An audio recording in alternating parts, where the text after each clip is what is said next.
Hey! Here's that favorite song I put in front of all my videos. We're back. Good morning, everybody. Good morning, everybody in the Philippines. And good evening to anybody here on East Coast of the U.S., Canada, anywhere around there. Anybody watching, anybody listening in. And hello to any of the viewers who caught this later in the replay. I want to say welcome to you as well, and thanks for watching this live stream. Just something, little fun, something to do. Let me get one more thing going here, which is my chat window. There we go. Iman Alvarez says, that's me. Ha ha ha, you remembered. Yeah, I'm still just trying to figure out if you're trolling me, bro. I like food. I like food and I like wine, so that's why konting mataba ako, ha? But diba, there's a joke in the Philippines, which is if you are,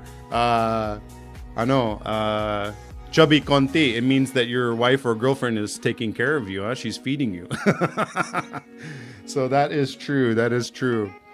Yeah, so we are live again. I think this is like the third one I've done, and trying to get used to it. And hopefully today you can see my new fancy OBS screen. And when I say fancy, I mean it should say Kevin's Philippine Adventures in the corner. And my hope was to put the chat as an overlay onto the screen later, but I still can't get it working. I don't know why.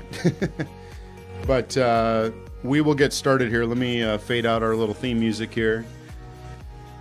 Yeah, one of these days I'll figure out my technology. And again, this is new to me, so there's a little bit of a learning curve, but I think I'm getting the hang of it. What I didn't want to do was go to that classic StreamYard look where I've got a duck in the corner. And I know it works because everybody uses it, but it's like, I wanted to do something different. And I feel like I know I have the ability, the technical ability to be able to figure this out. I just need some time.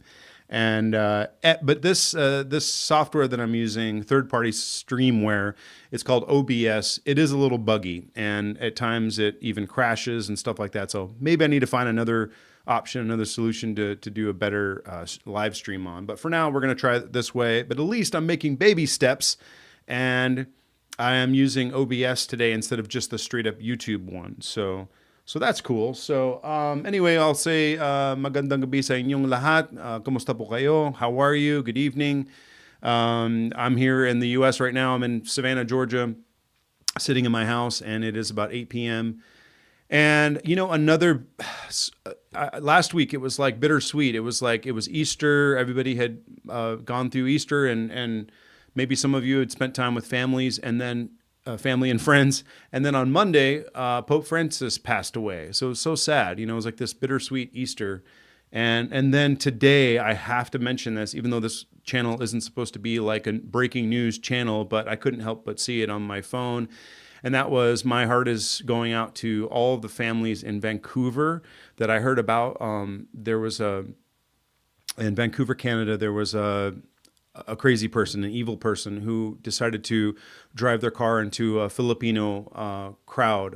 They were having a festival. I think it was called a Lapu-Lapu festival, and they were celebrating, and they were having food and being with family and friends. And some idiot, some crazy person came in there and killed at least 11 by the last time I looked. So anyway, it's just sad. My heart goes out to them. It's like, it's hard to be happy and, hey, let's have a live stream and let's talk about Philippines and not recognize that. So I just wanted to take a moment and say that my heart goes out to those families and the victims, and I'll be praying for their families, because that's all we can do at this point. We can't stop evil in the world always, can we?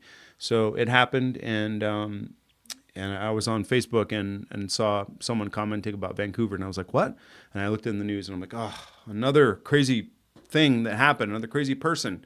So it's sad, but yeah, the rest of the live stream I'll just take to kind of just focus on the channel and what I've been up to lately, and in just sort of like life news, there's not a lot going on. I left the Philippines a couple weeks ago, and I came back to my home in the U.S., which is Savannah, Georgia.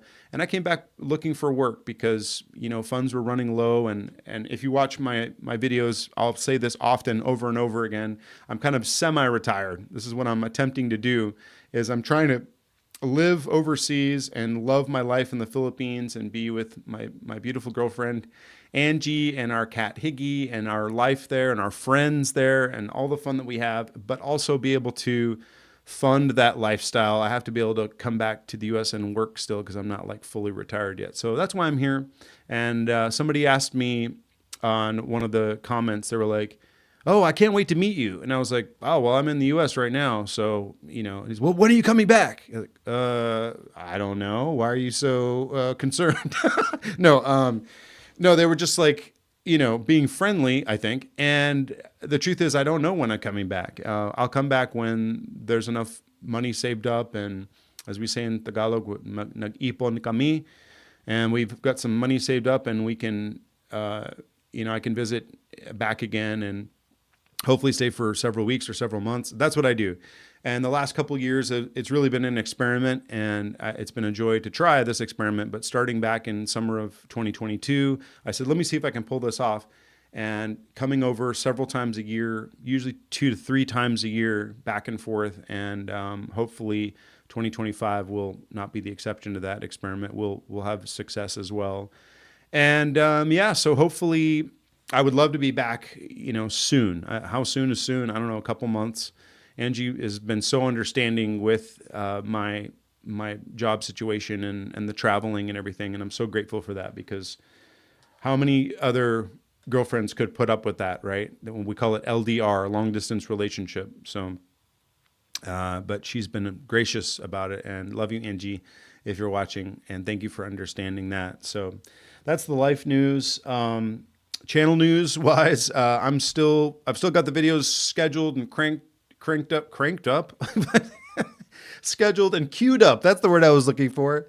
Hopefully you're cranked up. No, they are queued up and continuing to automatically be published. And I did 2 this last week, and I'll review those in a second, and then we'll get to hopefully some Q&A here with anybody who's on the live stream. And the channel continues to grow, and I'm so excited. I say this every time, but it's the truth. It's so fun to see subscribers going up slowly, view counts going up slowly, and I'm just a guy talking to camera and telling stories about the Philippines and life there. And a couple of videos ago, I started to dip my toe into the world of, what's it like being an expat and being retired in the Philippines. And that one video specifically about Dumaguete, like why people like to retire in a town like Dumaguete, got a lot of views. And it's like, oh man, maybe that's where a lot of the energy is, and that's where a lot of the folks watching, you guys, that's the kind of stuff that you want to see. So I think once I feel like I've run through the course of my stories that I like to tell about being a kid in the Philippines and a teenager in the Philippines, I'll probably start swinging around to, topics like that are more related to what it's like to live there now and choices you can make. Like I get ideas sparked all the time. I know it's not from looking at other people's channels. I actually tend to ignore those other channels and just try to do my own thing. But it was a comment on Facebook, and it was like, it was an expat community, and it was like, hey guys, what do you think I should do? Should I rent or should I build a house or buy a house? And I was like, that's a great question. I was like, I could make a whole video just around that one question: rent, buy, or build, ? And I feel like maybe something like that would do well. And that's a subject that's important to me as well, because as I move forward with this dream of living in the Philippines, eventually full time, I have to make that decision. It's like, am I going to rent forever, or am I going to possibly buy a house that already exists, or should I consider building a house, from the ground up, and then you can build it in theory any way you want, budget permitting and land permitting and all that stuff. So yeah, those are the kind of things that I think might be coming for the channel. But basically, things are looking good. It's growing. And I love seeing that. And you're part of that. If you're watching this video right now, you are part of the growth. And I'm so grateful because, again, just a guy talking to camera. So hopefully somebody that you can consider kind of like a friend, and somebody who you might just enjoy listening to and enjoy hearing the stories that I have to tell. So, okay, getting into the main topic tonight is basically it's the two videos that I uploaded this week. I did a couple ones that, these are never connected. So for that reason, they always seem so disjointed. But, that's just the nature of the storytelling. It's like I didn't want to do anything chronological. I didn't want to do anything that had to necessarily link together theme wise. I thought, here's a story I just thought of. Let's tell it.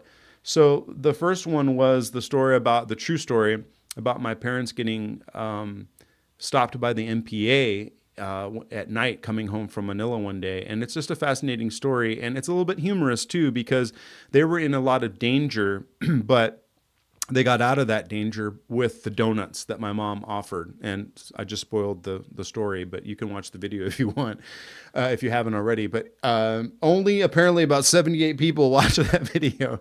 So it wasn't that popular. It's so funny how topics work and how people's interests work. And something that I think is interesting and fascinating to me, because it happened to our family, doesn't necessarily translate and reverberate with an audience. So, but it's a true story. And I guess, the MPA are all but almost non-existent nowadays, right? I mean, but when I looked them up online, I think I got steered towards a Wikipedia article. Around the time that my parents were stopped, which is mid 80s, the NPA were at their peak, their height of their popularity. And there was thousands of them all over the archipelago, up and down the island chain of the Philippines. And they were very bold and very present, and they weren't always hiding. They were out, and their numbers were increasing. And then I don't know the history of everything that happened with that. I should probably do a deep dive and figure out, what happened. But eventually they dwindled down, and now I think they're down to like hundreds, in the country. So they've lost that peak that they were at. But anyway, when they were at their height, they were being bold enough to stop people in cars, and sometimes they would just take whatever they wanted, and maybe even take the car. So for my parents to get through that situation was scary. It was very very tense, but with some quick thinking from my mom, those soldiers, just their demeanor changed, and they immediately got friendly and were like, all right, go ahead, you can go now. Thanks for your donut gift. And of course, the sad thing was my sister and I didn't get our donuts. But don't worry, I'm sure we had plenty of other treats later in life. We didn't miss those donuts. So I would be more happy that my parents survived a near carjacking than to have my donuts. So, okay, and then I made another. If anybody has any questions about that story, by the way, feel free to ask. But I made another video this past week, and it was a fun one. It was called "I Was Once a Male Model in the Philippines," and I think originally the title was "A Reluctant Male Model," and that was the truth too. I didn't really want to get into it. I think I maybe just kind of did it because my sister was doing it, or maybe it's just because now that I've had more time to reflect on it, she just naturally had more opportunities than me, But I really think I just didn't want to do it. My heart wasn't in it. But I did get excited about trying to work as a model when I finally had my eyes fixed on a prize, which was the electric guitar and amplifier that I wanted. So, and I've talked about this guitar before in another live stream when my friend Mikkel was on. He said, talk about the time that you worked at RJ Guitars. And that's a true story. Maybe I'll tell that story in an upcoming video. I should. And it's the time I had a summer job. I was in grade 11, and it was the summer of that year. And our school had a summer work program, and the school paid for me. So the way the program worked was whoever I worked for didn't have to pay me. And I guess legally that's how they got around some issues as well, like visas and working in the Philippines and stuff. At the time, we had a long-term resident visa. So anyway, but I was still a high school kid. So, but anyway, I ended up working at RJ Guitars, and they're still around. They're probably not as big as they were in the 90s, but Ramon Jacinto, that was his store and chain of stores. And I worked at one in, I think, the Makati area. And I used to do my own transportation. Like I would ride buses or Jeeps and go from the house that we were living at the time all the way to work and back. and was very mature and adulting for my age. But anyway, I had some fun at that store, but RJ Guitars was the store that I bought my electric guitar from with the money from that modeling gig. So, and there was an amplifier too, like a tube amplifier, heavy. Well, it was a tube or solid. I was solid state. What am I saying? Tube was what I wanted. If you're a musician, you know what I'm talking about. But yeah, so that was fun. And then the other fun part about that video, which I touched on, was how I kind of sort of helped chip in and direct it. They had given us these clothes that were just perfectly ironed, and some poor nice person who was in the photo studio, her job was to iron these clothes and make them look all immaculate.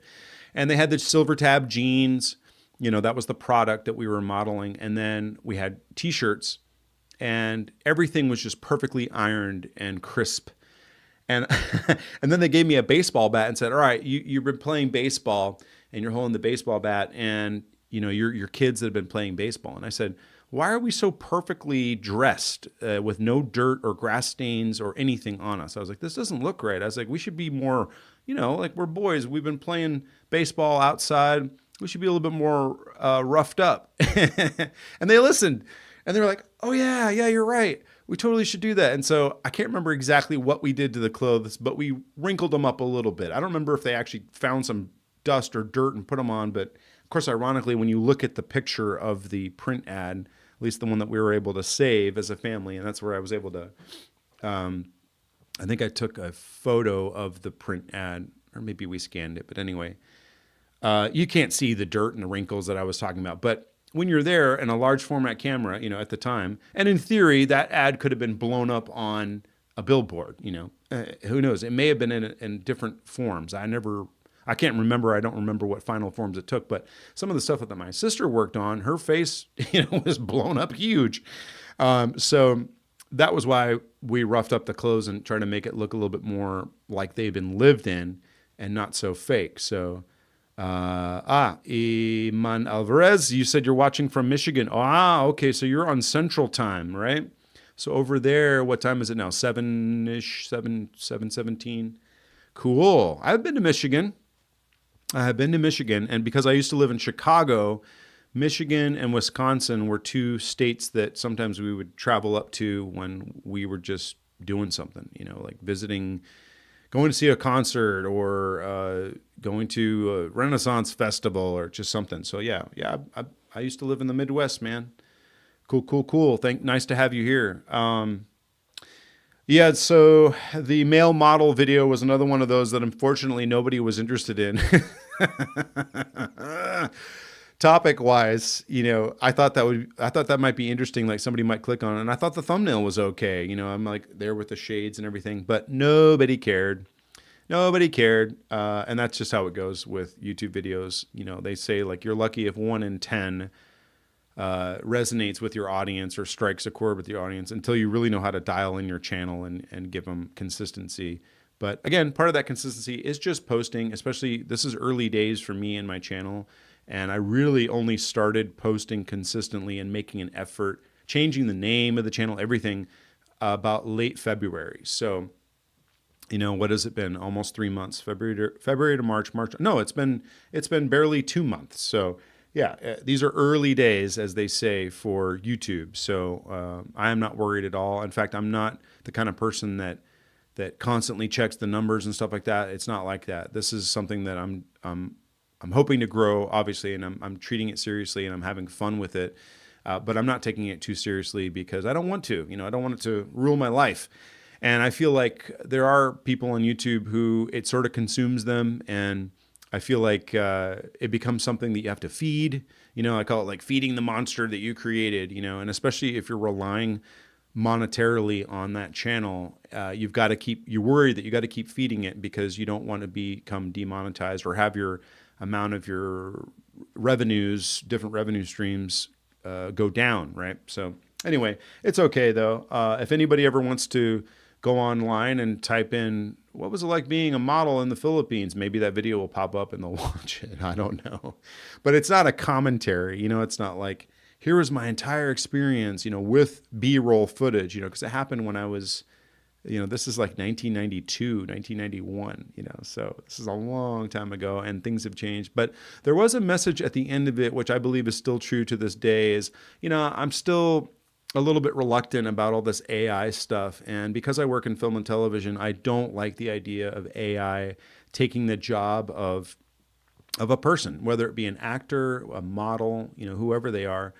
I don't want their job taken away by AI. I just call me old fashioned. I feel like there's a place for AI and there's uses for it. In fact, I've used AI on some of my thumbnails and stuff like that. But I don't want to.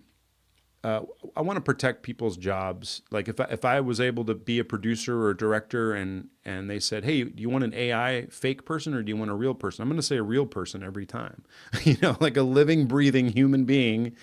But maybe I'm just old fashioned.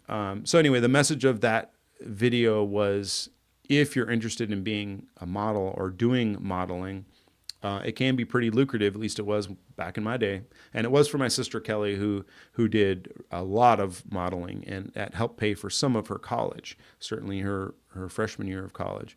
So yeah, go for it. And I was saying in the video, encourage someone, like if you've got a friend or a child, a kid who wants to get into modeling or acting, please encourage them, because it's something that if they're passionate about it, they're going to be good at it, and it can be a great way to earn some money and have some fun. And it certainly influenced me.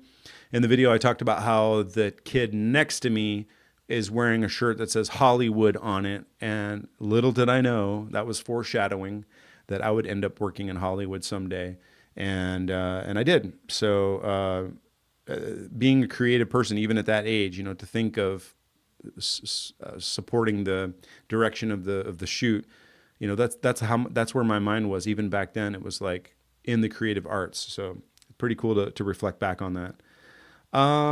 Yeah, so that was it for the two videos. And again, they weren't really biggies this time around, but there is some that are going to be coming up next week that hopefully will do a little bit better. But in the meantime, I think what we'll do is we will go to our Q&A and our chat. And excuse me, let me get some more water. And anybody who happens to be hanging around who wants to just chat a little bit or talk, happy to talk with you guys, answer some questions, anything like that. I know there's at least a couple of you guys in here, and I want to ask Iman if you're a personal trainer, because you keep talking about fitness. I'm like, he says, delish food in Duma. I was assigned there a long time ago. I got fat there. Lots of seafood and chicken inato, my favorite. Yeah, there is a lot of good food there, and I know. I tend to eat pretty healthy, but yeah, portion sizes, and I love my wine, and there's a lot of sugar in wine. There's a lot of calories in wine, and so if you drink a lot of wine and and have rich, meals, like steak and stuff like that, the calories add up. But yeah, Dumaguete has got some wonderful restaurants, and more are opening all the time. There's new ones that I enjoy checking out, and some of them we go to, and I really evaluate it. In fact, I'm a little bit of I don't want to say diva, but Angie will say yeah, diva.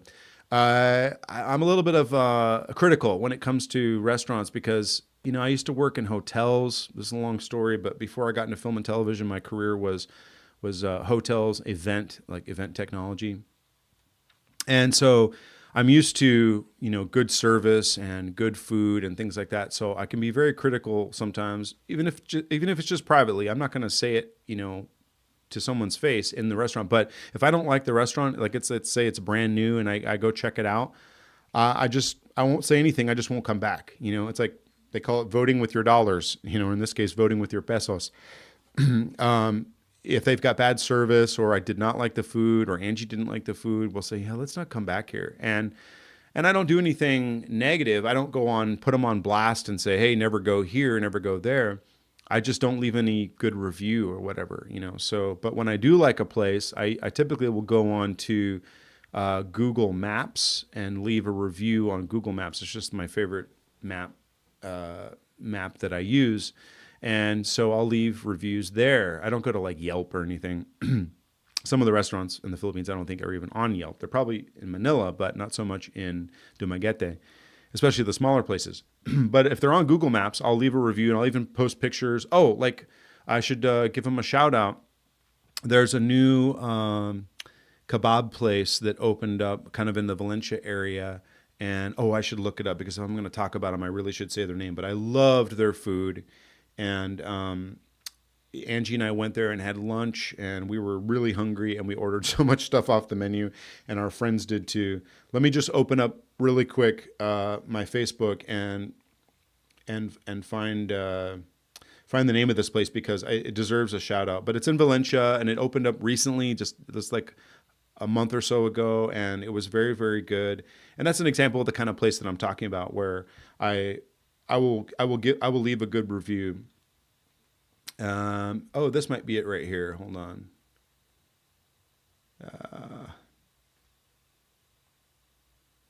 Am I going to be able to find it? Let's see if this is the one in Valencia. I don't want to say the wrong name. That's the problem. So, I know. I'll go to Google Maps where I left a review and just go find it. Hey, we can do this in real time, right? We're waiting for some more people to join the live stream. Okay, so if you go up from Dumaguete, if you go up Jose Romero Road, and not too far down the road from TM Fitness, and here it is. It's called Janima, Janima's Kebab House. And Janima is spelled Janima apostrophe S, Janima's Kebab House.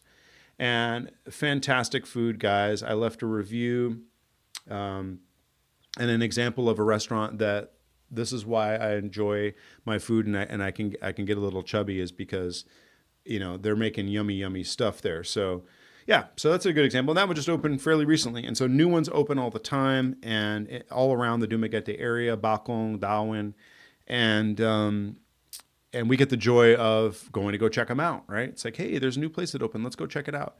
And then you develop like your favorites, like your favorite place to go for really good pizza, your favorite place to go for really good, what's another one? Well, Japanese, maybe sushi or something. But like there's a lot of European restaurants as well. So there's a lot of Swiss and Austrian and German type places.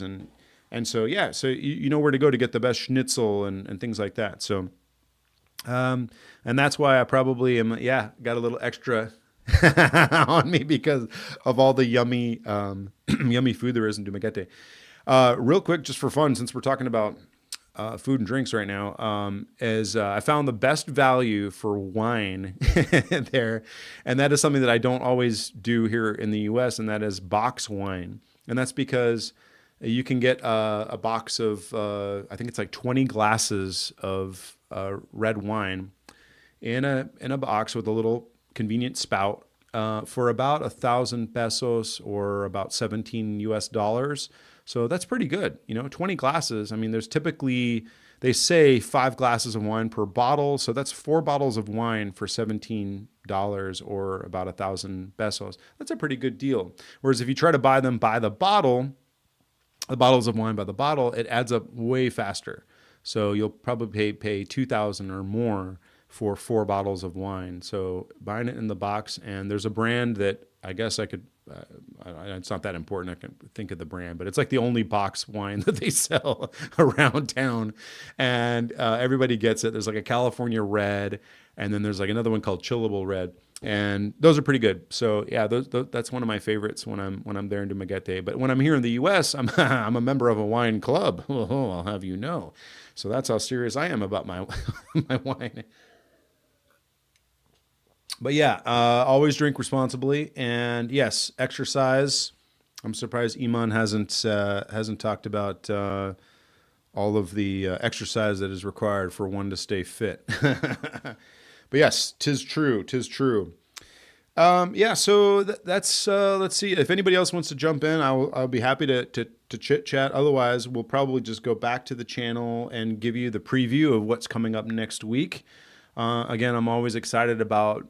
It's so fun when you see the videos scheduled to be uploaded, and you're curious how they're going to do, and how people are going to receive them. So I'm very excited.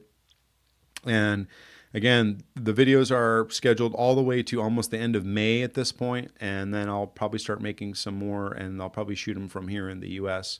And I'll try to do a similar style, have my my signature shirt, and maybe go for walk and talks and talk about interesting stories, and also maybe some interesting subjects and topics. Like I mentioned, should I rent, buy, or build? So let's see. Okay, coming up next, let's see. Next week, there's going to be 2 videos again. I think it's Tuesdays and Fridays. That's the regular schedule. And I think the first one is going to be about a traffic accident that I had in the Philippines. And it was like the first ever traffic accident that I had. And thankfully, it wasn't a bad one, guys. Of course, I'm spoiling you by telling the story ahead of time. But it was the first time I ever got into a fender bender, where the police had to come and give a report and all that stuff. And so that's just the story. And then I got creative with the style. And instead of just walking and talking, or instead of standing underneath a mango tree like static, I decided to actually jump on our motor, or I don't want to say motorcycle because it's barely a motorcycle. It's a scooter. And Angie was behind me, and we went for a ride, and I put the camera on a mount. It was a whole rig and everything just to film me. And then we went down the road driving, and I started talking to the camera and telling the story about the accident. So that was my way of getting a little bit creative with it. It's like, hey, how can I do something different and change the scenery? So yeah, the video right now is titled "Be Careful Driving in the Philippines, My First Accident." And then the next video after that, probably on Friday when it drops, will be about brownouts or power outages. If you're Filipino, you already know that they call them brownouts in the Philippines, but really they're power outages or blackouts. And I talk about just some of the things that happen when there's a brownout and how we get through them, and funny things that happen when I was growing up with brownouts, and almost like a Filipino culture that surrounds the brownouts because they're always so frequent and regular, especially in the provincial areas, less so in Manila, but in Metro Manila area, NCR area. But when you get out to smaller islands that don't have the power infrastructure, you get outages, and they're always doing maintenance and things like that. And so fortunately, they're usually scheduled. So if they're scheduled, we can go to, Norelco on Facebook and check, and they'll say next Sunday or 2 Sundays from now, there's going to be a brownout from 6 a.m. to 6 p.m. And he's like, oh, man. But at least it's coming, and you can prepare for it. So those are the next 2 videos that are coming up. Be on the lookout for that. And there's lots more coming after that. So it should be fun in the coming weeks. And then I'll try to keep doing these live streams just for fun, and hopefully they'll pick up momentum. I normally am going to be doing them on Sundays. YouTube, the almighty algorithm, keeps telling me that my audience wants to see my videos between 6 and 8 a.m. U.S. Eastern Time, which would be 6 p.m. to 8 p.m. in the Philippines. So if I can force myself to do it, I'll get up early and try a live stream at maybe, let's say 7. It's right in the middle of what it recommended, and see if there's more turnout, because part of the process of launching this channel is discovering who my audience is. Like, I have in my mind who I think the audience is, but then the real audience are the people who are watching the videos and the people who show up to the live streams, and that's what matters the most, right? That's you. So if you're watching the video, I want to be doing a live stream when you're able to see it, right? That's the whole point. Why bother doing it if you're asleep or busy or whatever? So, but I've been trying to do them on Sundays, because Sundays is just a nice usually a typically relaxing day for most people. Like in the Philippines, it's like a family day. It's a day to go to the beach or something, or get together with your family. Oh, excuse me, I kicked my camera. And maybe that'll be a better response. So I might do that this next Sunday is try like a 7 a.m. or 8 a.m. And that would be 8 a.m. in the Philippines, 8 p.m. Wait, is that right? No, sorry, the other way around. 8 a.m. stateside, and then 8 p.m. in the Philippines. So that way it's not people waking up early over there. And there's all kinds of different ripple effects to that time. You know, there's people in Australia. I have to figure out what time it would be in like Europe and stuff. But when it comes to the audience being in the U.S., Canada, that kind of general area, I think 8 a.m. could work. I mean, most people are awake around that time, but Sunday. So anyway, sorry to blab about that, but this is all evolving. It always evolves over time, and it's going to be something that I adjust as we go along. Okay, Iman, my buddy who's been hanging out with me today, he said a couple more things. He says, I'm a personal assistant here in Michigan. I got fat there in Negros Oriental. I was 220 pounds. Oh, wow. Yeah. Well, depending on your height and everything, that 220 may not be that bad. If you're a basketball player and you're over 6 feet tall. No, I get it, man. Silvanas and San Serval in Dumaguete. Yes. I feel like if you see a flight going out of Dumaguete and you're sitting in your seat, almost every other person has a to-go box of pasalubong from San Serval. It's very, very popular in Dumaguete, and it's like a must visit. And we even had some friends visit us. Angie and I met them downtown. And the first place that they wanted to go to was San Serval, and we sat down and had some cake and chit-chatted with them, and they were on their way to Siquijor. And it's just a wonderful place. So I personally find the Silvanas to be a little too sweet. I really wish they would make a version that had less sugar, but that's just me. That's just my taste. But they're very buttery. They're very creamy. They have a lot of sugar, and there's different flavors, wonderful flavors. I think just a little less sugar would be better for me, but that's just my taste. Everybody loves them, and everybody brings them back as pasalubongs from Dumaguete, and rightly so, because they are delicious, and they make wonderful cakes and other stuff too, and pretty good food. They opened up, I didn't realize this until I kind of got around a little bit more, but there's a new location now at the Philinvest Mall. I think that's what it's called. It's on the boulevard, but it's further north, going towards Sibulan, and a beautiful location. And there's there's the one downtown on the main part of the boulevard, and then there's another one in Robinson's Mall, which is always really busy. And then there's a miniature, small San Serval inside the Henry Resort, which is not just a resort. That's not. It doesn't even begin to describe the Henry. The Henry is an amazing, just spread of compound, but it's got multiple restaurants and bars inside it, and one of them is a small footprint San Serval with really good prices on things too. Like I remember, I think it was the night of not. What was the celebration we were celebrating? Anyway, we went out there with some friends, and we were going to get a couple glasses of wine. And at one of the bars at the Henry, it was super high price, and then we went into San Serval, and it was like down to earth price. I'm like, oh, like just a few steps away, it's like half the cost for this drink that we wanted to have. So anyway, I love San Serval for that and many other reasons. Good food and good ambiance, and I love the main location on the boulevard, the old house, the old home that's been transformed into this beautiful restaurant, and you feel like you're in a stately place, a place of grandness. Hopefully I'm not going to OA with that, but I love history, and I love old buildings and old architecture, and so when you're sitting in that San Serval, that's the feeling you get, is that you're in a home that's been there for probably 100 years or something. So all right. So that is it. That is what's going on in my world. If we just wanted to chit chat for a little bit more, because why not? I could tell you a little bit more life stuff. It's not exactly relevant to being in the Philippines per se, but it is something fun that happened here. Ever since I got back to the U.S., I've been looking for work opportunities. In fact, I've been praying about it, and Angie's been praying for me because film and TV has been slow. And slow is putting it nicely, putting it mildly. It seems like once a week or a couple times a month, I see an article on my phone, and it says stuff like, "Is Hollywood film in a death spiral?"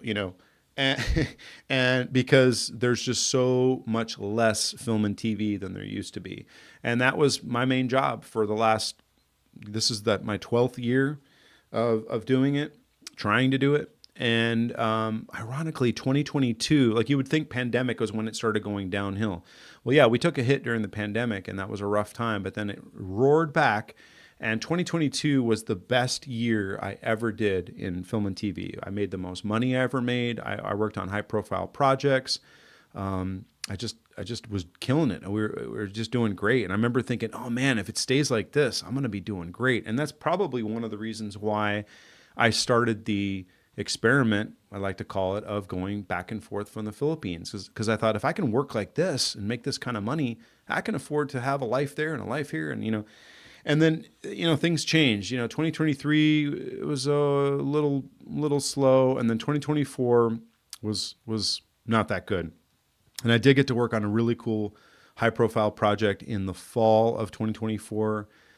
It doesn't have a title yet, so it's hard to celebrate it and talk about it, but it's a boxing movie about a lady boxer named Christy Martin. And so we filmed it in Charlotte, North Carolina, and it had a big star attached to it. I had Sydney Sweeney, and Ben Foster was in that as well. My third time working with actor Ben Foster, who I really respect. And so it was a big movie, and it hasn't come out yet. It doesn't even have a trailer out yet, but that was a good one. So that was the highlight of my 2024 career-wise, being in film and television. But 2025 has just been quiet. There's just been nothing, and we've been, I say we, everybody who's been in the industry has been holding on for something to come to town, especially here in Savannah. So hopefully this summer we'll see some projects, and I won't continue moaning about all that. But the reason I brought this subject up was I fell back on my